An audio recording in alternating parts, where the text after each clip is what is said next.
back. Today we've got another books with the same title video.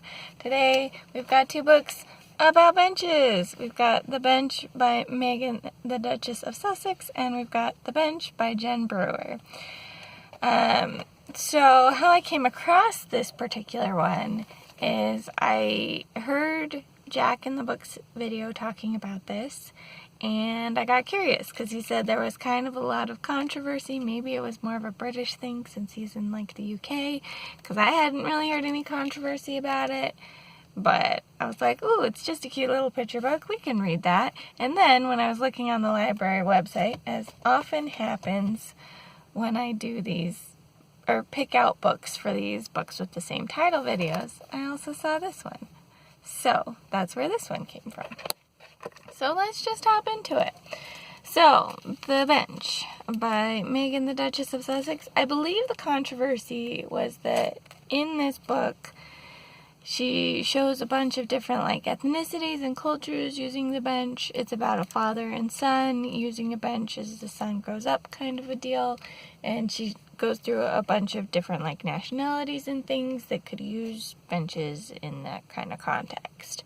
And so I think that's what the whole controversy about it was. I thought it was a really cute, sweet book, and especially in a time where we're trying to be more aware of representation and stuff, I thought it was nice to be look, this is a shared experience across a bunch of different nationalities.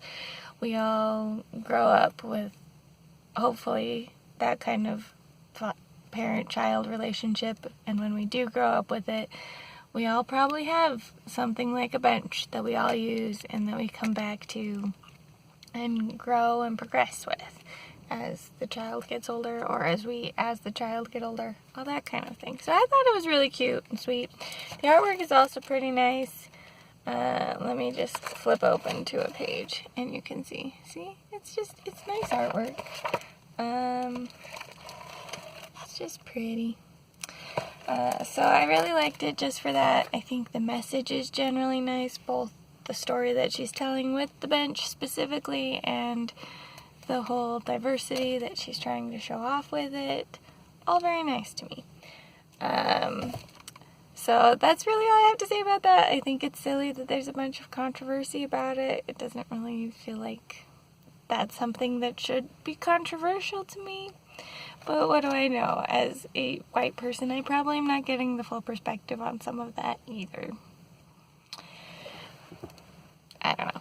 Anyways, on to my second bench book that I want to talk about. The Bench by Jen Brewer. So this one, I'm also going to be counting this month as my mood read for the Book-Opolithon. Now, if you've been following my TBR tracker, you've probably seen that I've read a bunch of books that are not on my TBR this month. So why The Bench as my mood read specifically? Because I said if I read anything outside of the TBR that I'd made, I was counting that as the mood read. But then I picked this one specifically as the mood read. Why I did that? Because once I started this one, I was like, oh, I'm just so in the mood to read that. And it was like the epitome of a mood read once I started it. So that's why I'm counting it as such.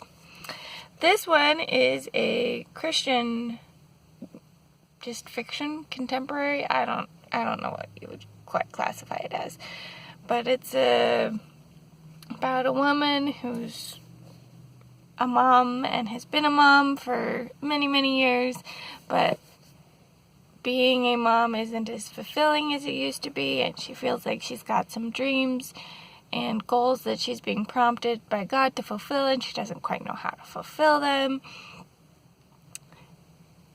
And it was a lovely little read. A lot of the Christian stuff that I've read previously tends to be more like Christian romance, and that's not as exciting in some ways. Not that there can't be good Christian romance, but what I'm trying to say is that a lot of the Christian stuff that I've read previously being romance, it's like I want a new genre. And this felt like a new genre, to just get someone's life story struggling with their role in life and with how God's trying to help them get to their roles. It was all very beautiful and very lovely, and I loved it. It was a lot of fun. Yeah, it was just great. I think that I want to briefly talk about some spoilery bits for it too, just because that's part of my feelings about the book and why it doesn't get full marks for me, but it was an interesting concept. So, part of how our main character Miranda in this book deals or learns how to deal with all the issues that are going on with her family is she meets a woman at a park. They meet by sitting on a bench together. And this woman is like an older lady who just kind of gives her some sage life advice and helps her through things. And the way it talked about the woman, I had some suspicions because Miranda's mom died when she was an adult, but before she had her kids or anything. So there was that aspect of it. And immediately when this old woman appeared, the way she was described, I was like, oh, this feels like this is going to be Miranda's mom. Especially some of the things they described, because Miranda herself is a twin and is the last of 6 kids through that twin thing. The twins were the bookend of the 6 kids. And this woman tells her this story about the same thing, where it's I had 6 kids, the last 2 were twins, and so it feels like her mom. And the way the old lady introduces herself, she's you can call me Mindy. She doesn't say what her name is. She's just call me this. And so there were little details like that I was is this going to be one of those stories where God gives an angel and it's her mom's spirit come to help and comfort her through this difficult time? And that was what I was feeling and thinking the whole book. And then at the very end, we find out that Mindy is actually Miranda's future self, which could still work and still kind of made sense in the context of the story. Her kids all really liked Mindy and stuff, so seeing them have just an instant connection with her, if that's Miranda herself as an older person, it kind of makes sense. But I was still but it would have made so much sense for it to be her mom, because her kids never got to meet her mom, and the story that you're telling sounds like her mom. So why wasn't it her mom? I don't know. It felt a little silly to me that the decision was made that it would be Miranda's future self and not her mom come as some sort of physical angel to her.